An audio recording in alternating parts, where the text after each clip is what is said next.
Some systems do not punish lies, they punish coherence.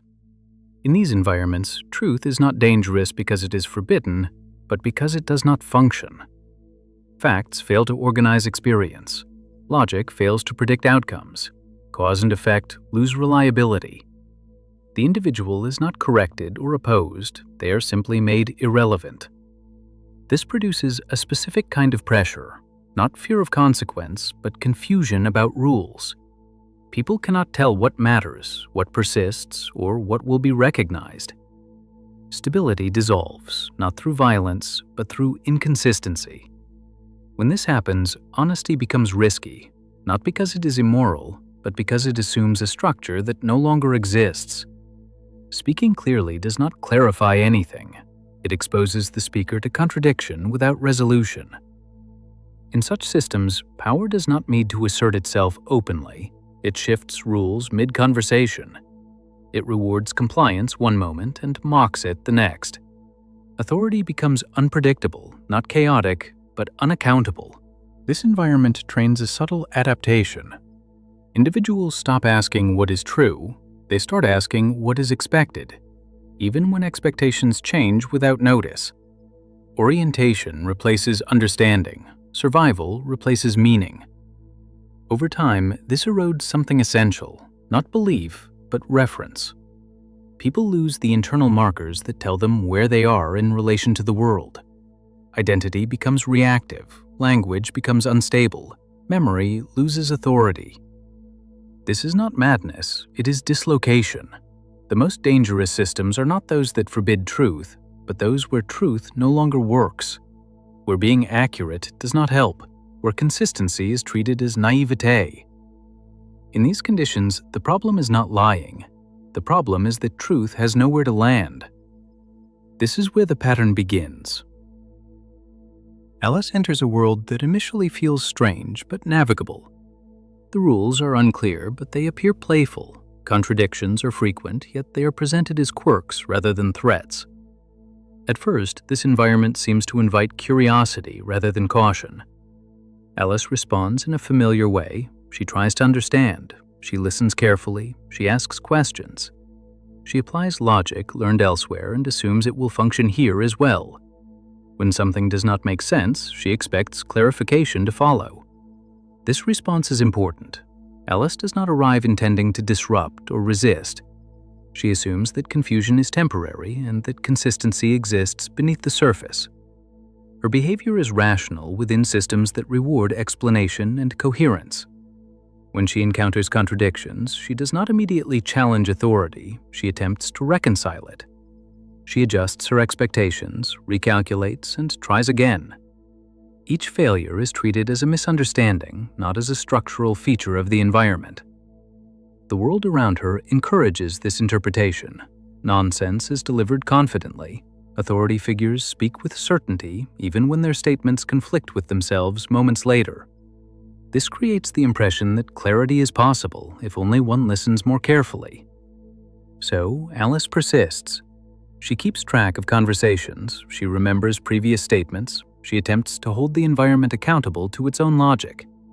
This feels reasonable. In familiar systems, memory and consistency are tools.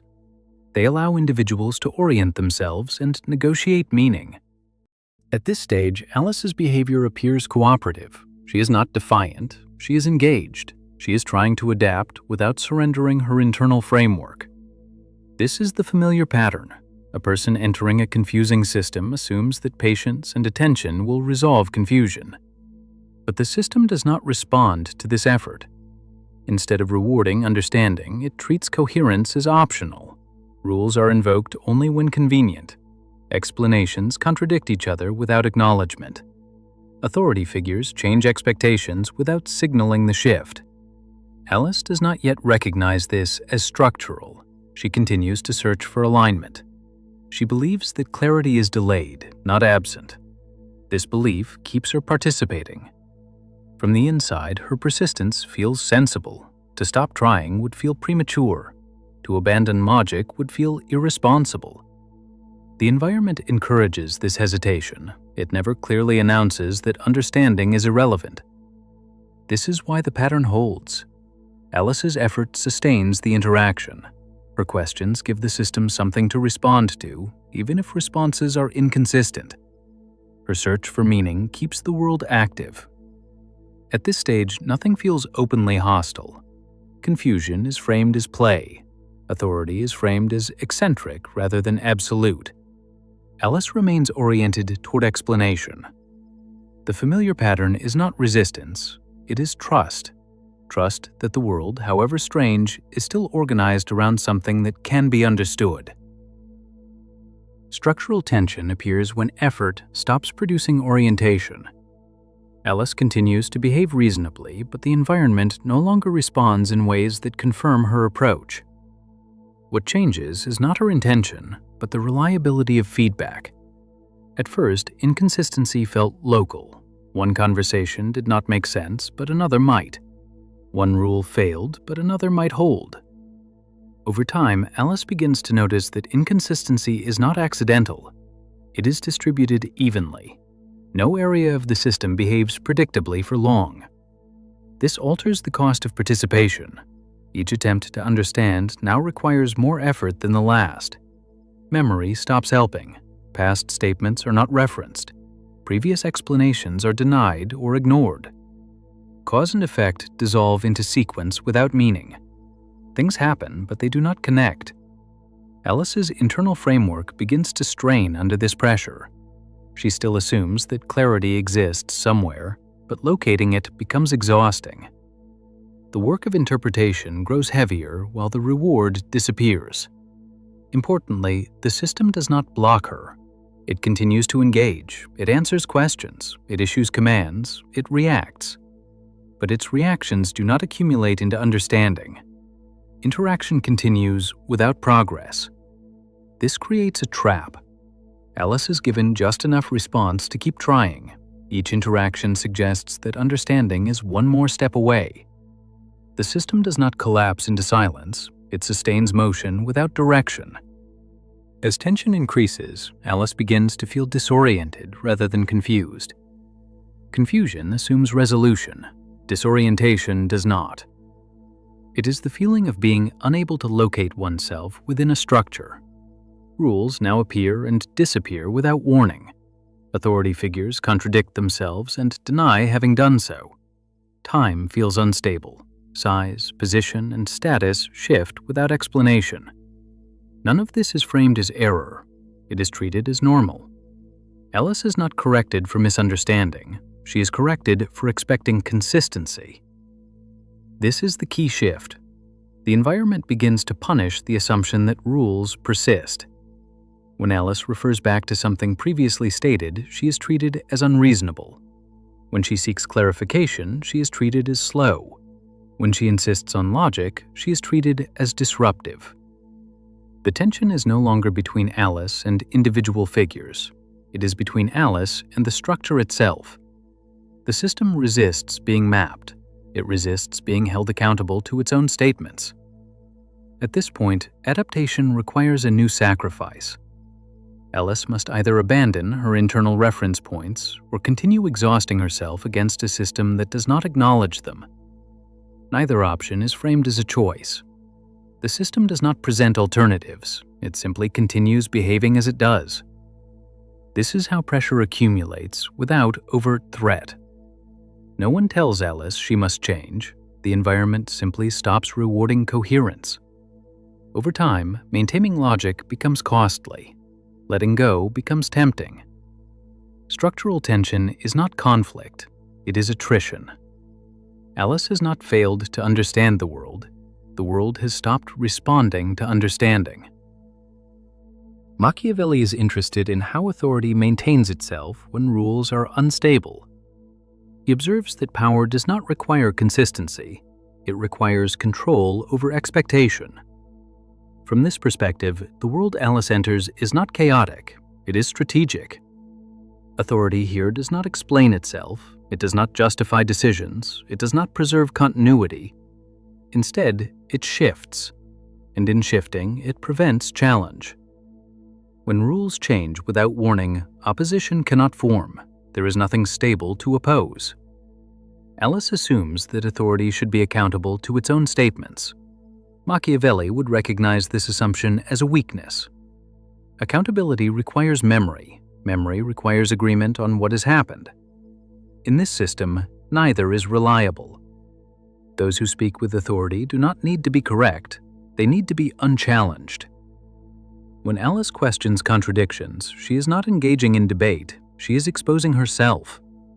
The system does not respond by clarifying. It responds by reframing her insistence as inappropriate. Machiavelli would note how efficiently this works. By changing rules mid-interaction, authority avoids responsibility for outcomes. If Alice fails, it is because she did not adapt fast enough. If she succeeds, it is framed as coincidence or compliance. The system claims credit without accepting blame. Visibility also shifts. Alice is always seen, but never positioned as an equal participant. She is addressed, corrected, redirected, but never granted standing. This asymmetry allows authority to speak freely while remaining unbound by its own words. Machiavelli would see that fear is not the primary tool here. Uncertainty is. Alice is not threatened with punishment. She is threatened with irrelevance. Her objections do not provoke retaliation, they provoke dismissal. This is more effective. When authority becomes unpredictable, individuals stop preparing arguments, they stop forming strategies.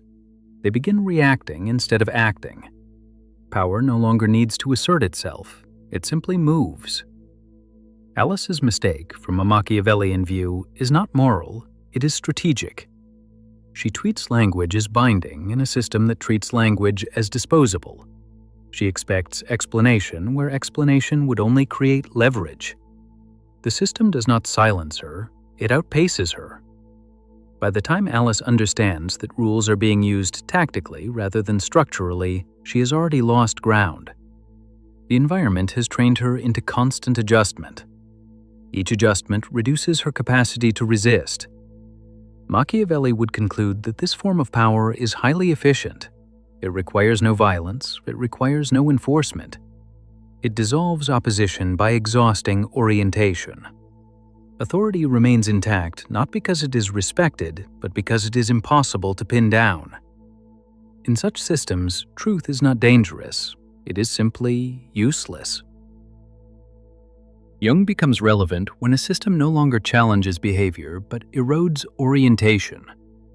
His concern is not authority or rules, but what happens inside a psyche that cannot rely on stable meaning. In Alice's case, the pressure is not fear, it is fragmentation. At first, Alice maintains a clear inner reference. She knows who she is. She knows how language works. She knows what questions are reasonable. Even when the world behaves strangely, she carries these assumptions with her. They anchor her. But as contradictions accumulate, that anchor weakens. Jung would describe this as a breakdown in symbolic coherence. Symbols no longer connect reliably to experience. Words stop pointing to stable ideas. Actions stop producing expected results. When this happens, the psyche cannot integrate what it encounters. Alice begins to experience this as dissonance rather than confusion. She remembers what was said, but memory is treated as irrelevant. She recalls rules, but rules no longer apply. Her internal map stops matching external feedback. This creates strain. To function, the psyche must either reject the environment or adjust itself. Alice cannot reject the environment, she is immersed in it, so adjustment begins internally. Not consciously, but defensively. Jung would recognize the early signs. Alice starts questioning her own understanding. She asks whether she misunderstood something obvious.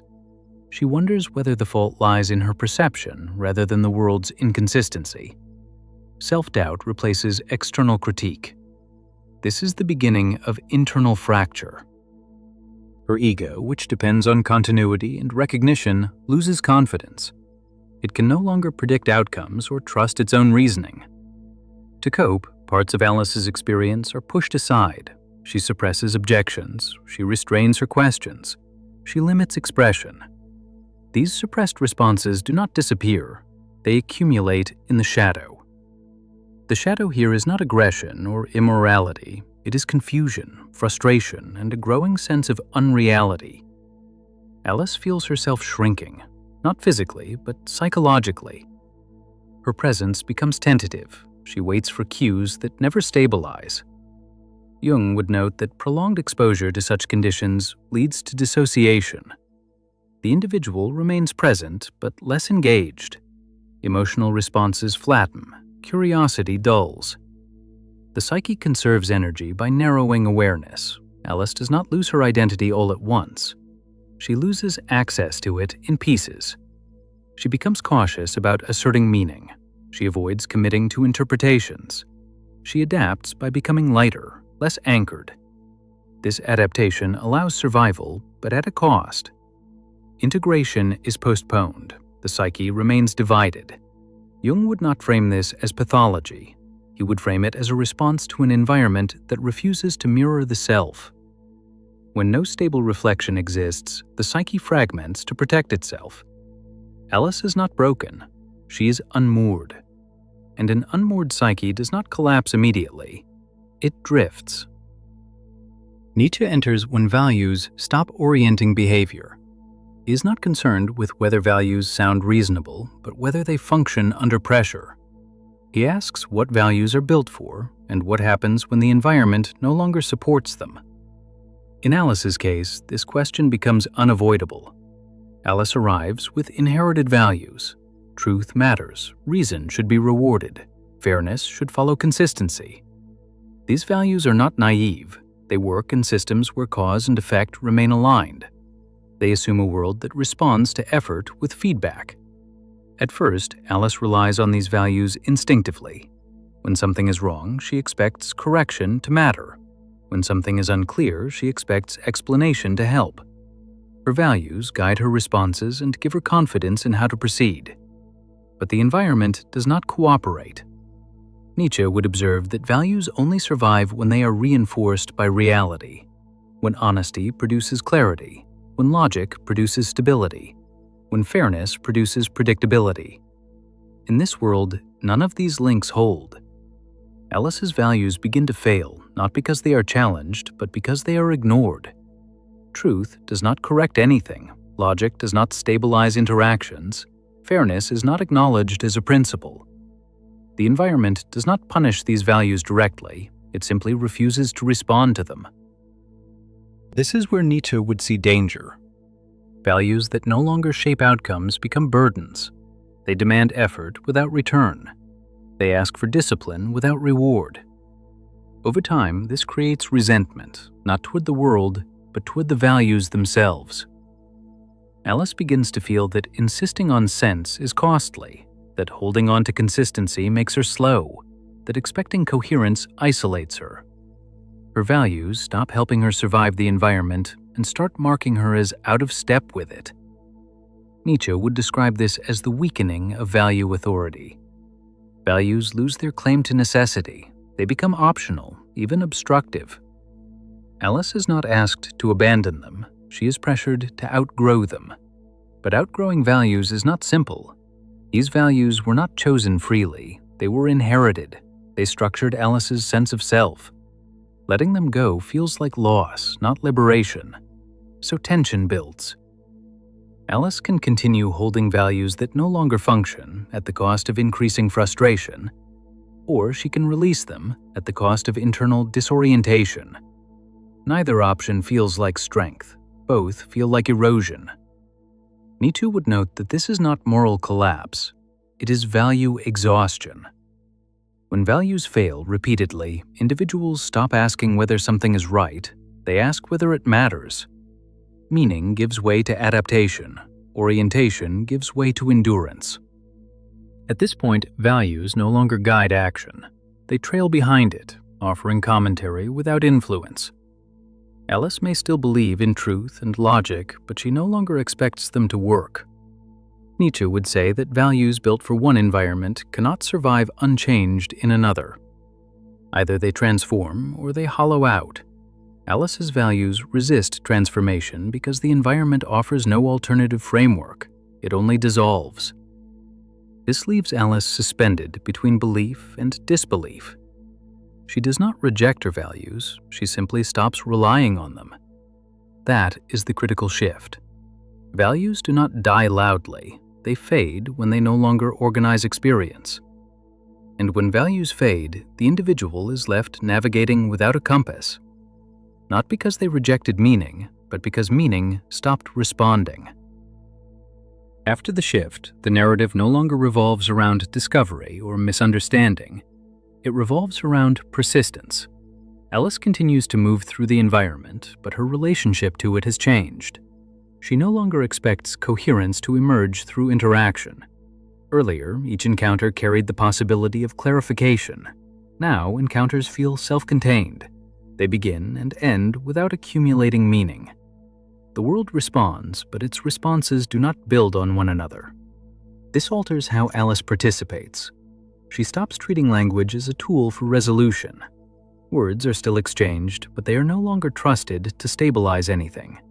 Instructions are followed provisionally, statements are accepted without commitment. Conversation becomes something to endure rather than engage with. The system does not demand that Alice abandon logic. It simply stops acknowledging it. Over time, this teaches her to minimize investment. The less she expects, the less disoriented she feels. Narratively, this produces a shift in tone. Events feel flatter, stakes are harder to identify.